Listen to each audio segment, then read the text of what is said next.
Oi irmãos, tudo bem? Bem-vindos a mais um vídeo aqui do canal, mais um vídeo de estudo da Palavra de Deus. E hoje, continuando nosso ano bíblico, nós vamos ler Atos dos Apóstolos, capítulo 34, Ministério Consagrado.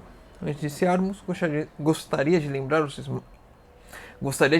aos irmãos que esse é apenas um resumo que eu faço. Recomendo aos irmãos a leitura do capítulo completo no aplicativo da Bíblia ou ouvir o audiobook também no aplicativo da Bíblia. Vamos lá.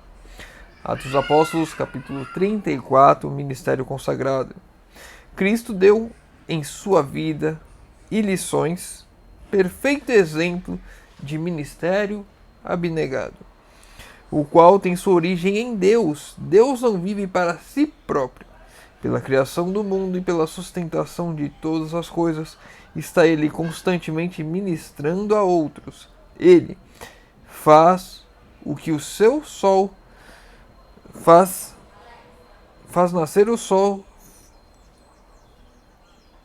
faz o seu sol se levante sobre maus e bons, e a chuva desça sobre justos e injustos.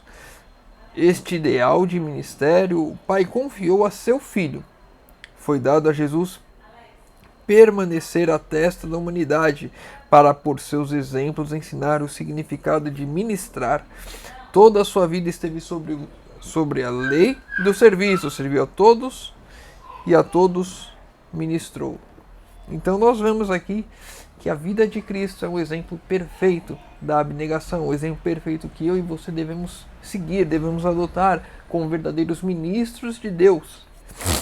Todos nós, quando nascemos no reino de Deus, somos nascidos como missionários, aqueles que devem levar o evangelho, aqueles que devem ministrar às outras pessoas, aqueles que não conhecem, aqueles que precisam.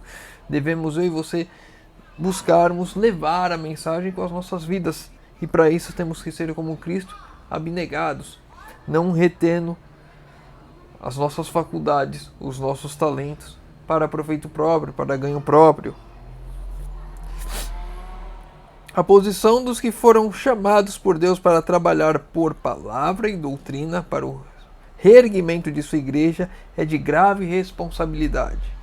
Estão no lugar de Cristo rogando a homens e mulheres que se reconciliem com Deus, e eles só podem cumprir sua missão se recebem sabedoria e poder do alto. E aqui é um aviso para mim e para você. Só podemos cumprir essa missão de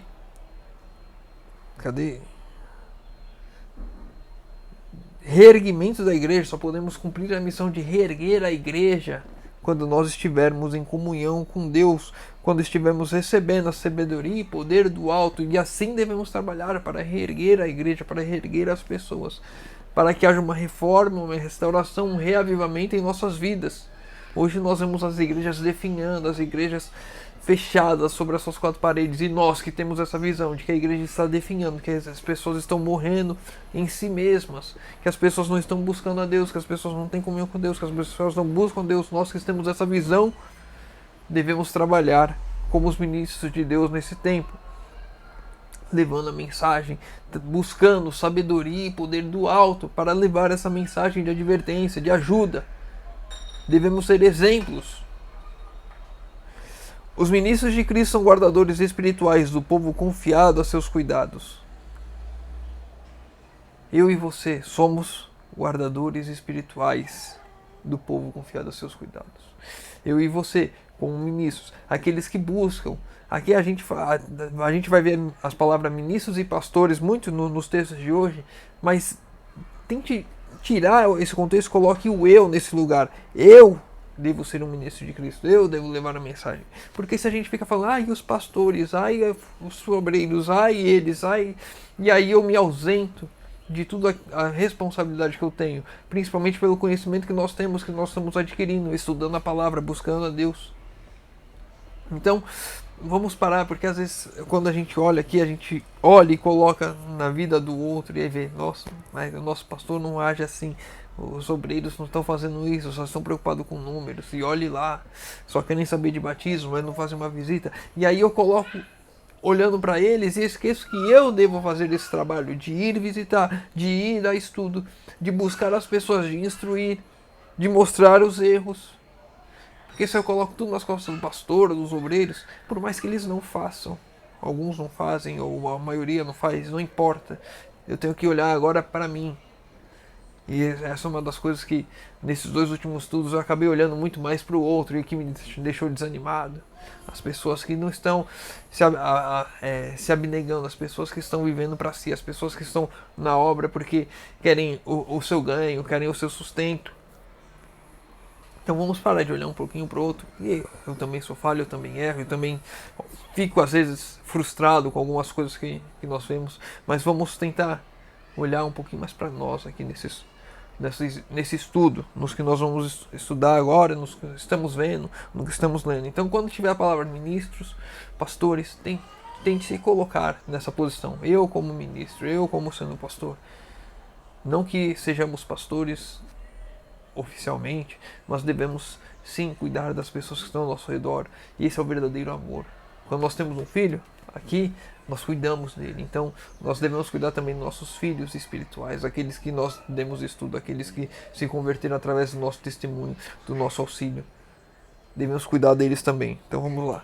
Os ministros de Cristo são guardadores espirituais do povo confiado a seus cuidados. Sua obra tem sido comparada à do vigia. O vigia está sempre atento, alerta. Nos tempos antigos, as sentinelas eram muitas vezes colocadas sobre os muros da cidade, onde de posição vantajosa pudessem dominar importantes postos a ser guardados, a dar advertência da aproximação do inimigo. Então somos nós esses que estamos... filho, o Saulo está dormindo, você não pode dar esses gritos assim.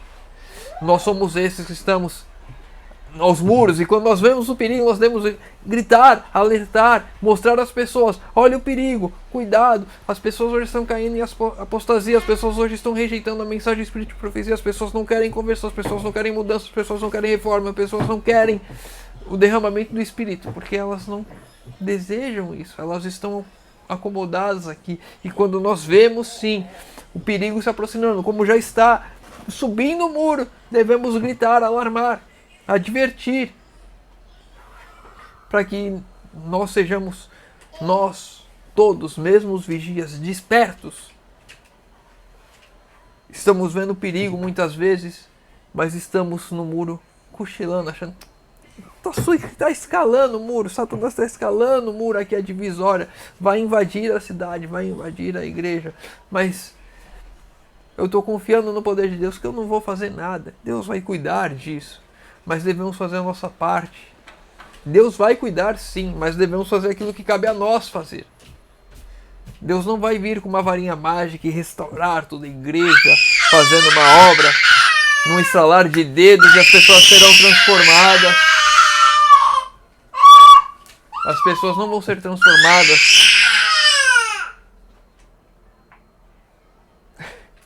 As pessoas não vão ser transformadas simplesmente porque elas acham que Deus vai fazer a obra. Se eu e você não fizermos a nossa parte, se eu e você não nos esforçarmos, se eu e você não buscarmos a Deus, não haverá mudança, não haverá reforma, não haverá mágica para nos transformar.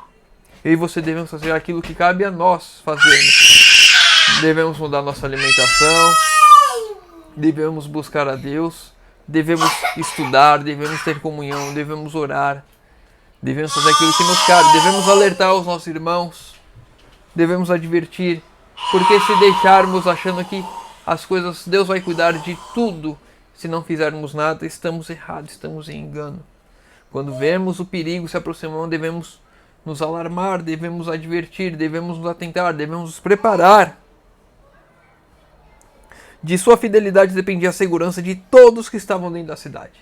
Da fidelidade dos vigias, da fidelidade daqueles que estavam no muro, nos sentinelas. Não no muro que está dividido entre um e outro, no muro que estava observando ao redor da cidade, para preparar, para advertir como verdadeiros soldados de Cristo. Preparados, sentinelas, olhando na torre de vigia, para que os perigos não se aproximem. E se aproximar, avisar, alertar. Assim somos eu e você chamados, e devemos estar assim hoje em nossas vidas. A determinados intervalos. Não. Não pode colocar as coisas no carrinho, não. A determinados intervalos exigia-se-lhes que chamassem uns aos outros a fim de estarem seguros, de que todos estavam despertos e que nenhum dano sobreviria a alguém. Para esse estava ali o sentinela, para que todos estivessem seguros, para avisar, para que todos se preparassem para os perigos, para que eles não fossem pegos desavisados, para que ninguém se perdesse, ninguém sofresse os danos despreparado, para que todos estivessem despertos. E assim eu e você devemos ser hoje, estarmos vigias, sentinelas, avisando, admoestando. Eu aqui falo com alguns poucos que vêm ao canal, e aí a gente espalha essa mensagem, aí nós vamos à nossa igreja local e avisamos. Os perigos estão aí, devemos estar nos preparando. Eu não consegui ir em todas as igrejas pregar, o irmão também não consegue, mas devemos nós fazer a nossa obra no nosso campo, na nossa igreja local, com os nossos vizinhos, com os nossos familiares. Tem um campo vasto que devemos alertar como verdadeiros vigias, porque a maioria hoje está dormindo. Nos tempos de Ellen White ela diz que nenhum entre 20 dos nomes que estão na igreja estão preparados para o que estaria por vir. Onde eram muito menos adventistas, já falei isso várias vezes aqui, muito menos naquela época. Hoje, será que poderíamos falar entre 1 e 100, 1 e 1000, 1 e 10 mil? 1 em 100 mil, somos 20 milhões de adventistas no mundo. Será que 1 em 100 mil está pronto para o que está por vir? Devemos nos preparar, devemos vigiar e alertar os nossos irmãos, porque muitos estão dormindo, e podemos ser eu e você esses que estamos dormindo, e temos que buscar a Deus em comunhão, ler a Bíblia, ler o Espírito de Profecia, orar, para que despertemos também. O Senhor declara a cada ministro: ai de ti, pois o Filho do Homem te constituiu por vigia sobre a casa de Israel. Tu, pois, ouvirás a palavra da minha boca, e lhe anunciará da minha parte. Nós, os vigias, vamos ouvir a palavra de Deus, e vamos anunciar, e vamos alertar, vamos advertir aos nossos irmãos, aqueles que estão dentro da igreja, aqueles que estão fora da igreja, para que ninguém se perca. Esse é o nosso dever, é assim que devemos agir. As palavras do profeta declaram a solene responsabilidade dos que são designados como guardas da igreja de Deus, despenseiros dos mistérios de Deus. Devem ser vigias sobre os muros de Sião, para fazer soar o toque de alarmar a aproximação do inimigo. Almas estão em perigo de cair sob a tentação e perecerão, a menos que os ministros de Deus sejam fiéis ao seu encargo. Se nós não formos fiéis, muitos irão perecer. E esse sangue que perecer pela nossa infidelidade cairá sobre nós. Se o meu vizinho pereceu e eu não dei advertência, esse sangue é minha responsabilidade. Então devemos anunciar, devemos levar a mensagem, devemos testemunhar o tempo todo. Minha vida tem que ser um testemunho, que minha boca não fale, mas que minha vida transpareça. Os perigos que o mundo está enfrentando, o inimigo se aproximando, e a transformação que Deus faz para suportarmos, para vencermos. É privilégio dos vigias sobre o muro de Sião viver tão perto de Deus e ser tão suscetíveis às impressões de seu espírito que ele possa operar por meio deles, a fim de advertir do perigo a homens e mulheres e apontar-lhes o lugar de segurança. É nosso privilégio de estarmos tão próximos a Deus que Deus atua através das nossas vidas. Já não somos mais nós que falamos, não é a nossa sabedoria, não é o nosso poder, não é a nossa vontade, não é o nosso querer. É Deus trabalhando através de nós. É assim que deve ser. Fielmente devem adverti-los do inevitável resultado da transgressão e devem fielmente salvaguardar os interesses da igreja. O pastor, lembrando, quando eu tiver pastor, ministro, é nosso. O pastor que é cobreiro de Cristo terá um profundo senso de santidade da sua obra e das labutas e sacrifícios requeridos para executá-la com êxito. Ele não planeja o seu próprio bem-estar ou conveniência. Não estamos mais preocupados mais com nós mesmos. Não é o nosso bem-estar, não é a nossa conveniência, não é o nosso conforto. Esquece-se de si mesmo na busca da ovelha perdida. Não percebe que está cansado, com frio, com fome. Tem apenas um objetivo em vista: a salvação do perdido. O verdadeiro missionário, o verdadeiro filho de Deus, aquele que nasceu no reino de Deus, ele não se preocupa mais consigo mesmo, mas com o próximo. Aquele que está perdendo, aquele que está perdido, aquele que está se perdendo. O que eu preciso fazer para salvar meu irmão? Qual é a advertência que eu devo dá-lo? O que eu devo fazer em minha vida para mostrar a ele o caminho? Para mostrar que ele está indo para um lugar perigoso, um caminho que não tem mais volta. O que eu devo fazer? Não penso mais em mim. Estou sofrendo, estou desgastado, estou com fome, estou perecendo, mas isso não me causa nenhuma dor, porque eu verdadeiramente amo o meu próximo. Aqui está o segredo, o amor ao próximo. É o amor ao próximo que nos conduz a fazer isso, a pensar dessa forma, a agir dessa forma, onde os nossos interesses, as nossas vontades já não são mais algo importante, onde estamos abnegados do nosso eu, do nosso querer, e agimos em prol daqueles a quem amamos. O que ensina a palavra precisa ele próprio viver em consciente e contínua comunhão com Deus, pela oração e estudo da palavra, pois nela está a fonte da fortaleza.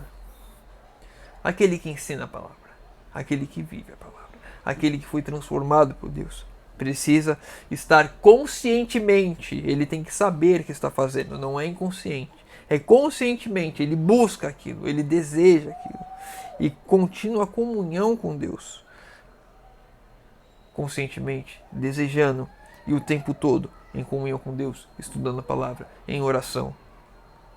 Mas muitos de nós não pegamos a Bíblia para estudar, muitos de nós não pegamos o espírito de profecia, então é capaz de duvidarmos do que está escrito.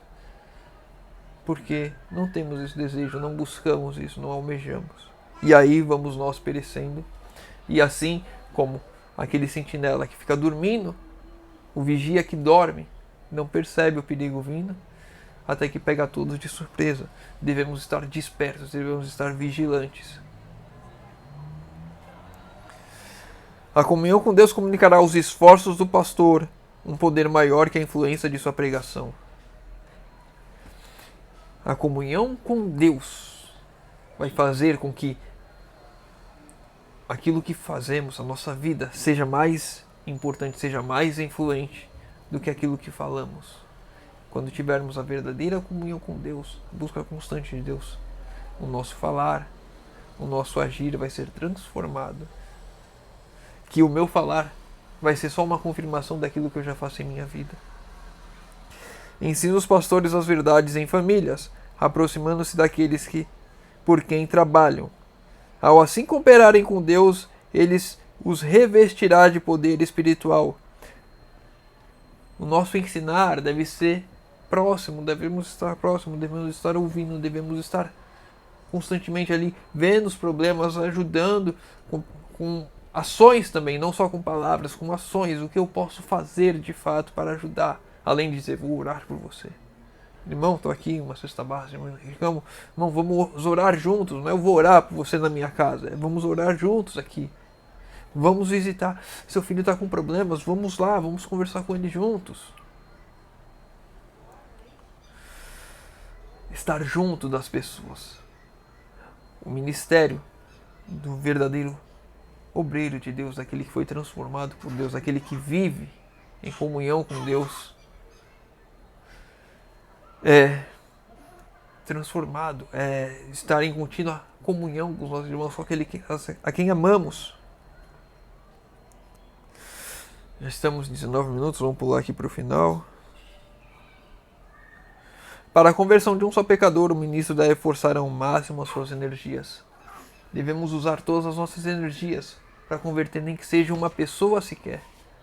Dar tudo de mim para salvar alguém. É assim que devemos pensar, é assim que devemos agir. O coração do verdadeiro ministro está cheio do intenso desejo de salvar almas. Se nós não temos desejo de salvar as pessoas, de buscar as pessoas, de converter as pessoas, de mostrar às pessoas que estão em caminhos perigosos, nós não somos verdadeiros ministros de Deus, nós não nascemos no reino de Deus.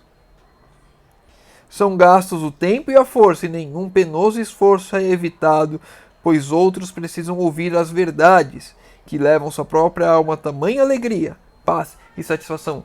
Isso que nos traz alegria, paz e satisfação, a transformação, o amor de Cristo. Nós levamos as outras pessoas, queremos levar, e fazer isso não é nenhum esforço, não é nenhuma labuta, não é nenhuma fardo, não é nenhum fardo, não é penoso levar a mensagem de salvação a outras pessoas.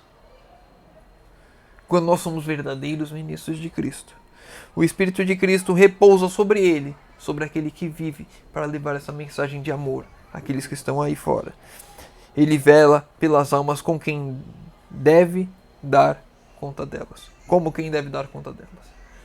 Eu e você iremos amar o nosso próximo, como os nossos filhos, os nossos pequenos. Se você não tem filho, como seus pais idosos, você vai tomar conta, porque ama verdadeiramente. Quando nós formos verdadeiros ministros de Deus, ministros de Cristo, vamos nos preocupar com o nosso próximo, vamos amar o nosso próximo como dando conta deles.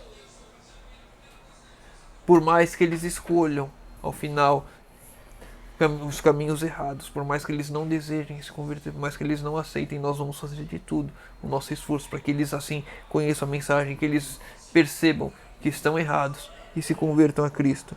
Para a gente encerrar, com rogos e convites misturados com a segurança do amor de Deus, o ministro de Cristo busca conquistar almas para Jesus. E no céu é contado entre os que são chamados e eleitos e fiéis. E assim seremos nós chamados, quando buscarmos verdadeiramente aqueles que estão ao nosso redor, quando levarmos com amor a mensagem, com as nossas vidas, testemunhando, com a nossa palavra, pregando, seremos chamados eleitos e fiéis, porque entregamos tudo de nós, por amor ao nosso próximo, como Cristo fez, mostrando o exemplo de abnegação perfeita. Assim devemos buscar ser. Se nós olharmos, por exemplo, mais próximo a nós, como Paulo fez, que se abnegou de tudo, tinha posses, era um fariseu, era rico, e ele abriu mão de tudo para salvar o perdido. E assim eu e você devemos também não poupar esforços para salvar o perdido aí fora.